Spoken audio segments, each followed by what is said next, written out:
Hey guys, it's Elaine, the Ninja Life Coach, and welcome to my channel today. Today, we're going to talk about the woman at the well.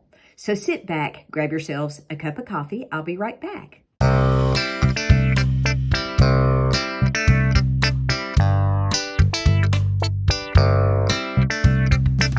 Hey everybody, I'm back, and let's talk today about the woman at the well. And you can find her story in John chapter 4. I'm not going to go into it I'm not going to, go into a deep dive into that. I just want to hit on some highlights with that encounter. Briefly, Jesus encountered the Samaritan woman at the well, and he told her some things that were very life-changing for her.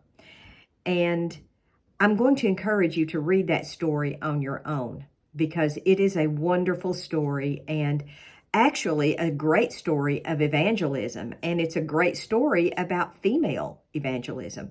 But I want you to understand a couple of things about this story that might not be apparent from a casual reading. The first thing is Samaritans and Jews did not historically get along. There was a lot of reasons for that, and they just did not see eye to eye. Or as my grandmother used to say, they didn't gee and haw. That's kind of horsey language, but they did not get along, and there was a lot of tension and ill feeling between the two.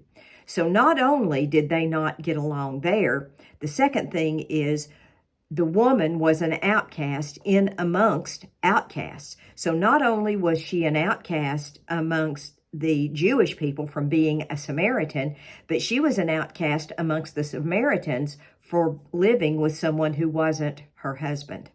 Now, she was at the well in the middle of the day because she didn't want to run into anyone else. That's, what scholars think. Or that's when she went to draw water instead of the cool of the morning or the cool of the evening, because that's when, historically, that the townspeople, the women of the town, went out to draw water, and she was there in the middle of the day.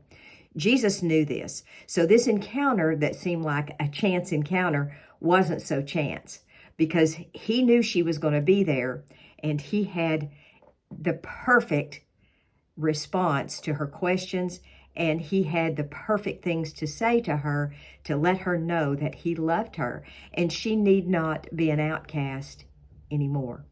That's where we are today, ladies. Are you feeling like an outcast? Are there things that have happened to you in your life that make you feel less than, or make you feel not loved, or make you feel like no one cares about you? I know sometimes that's really easy to get into that mindset, isn't it? But even if men or women or our families or our friends, or it doesn't matter who rejects us, Jesus will never reject us.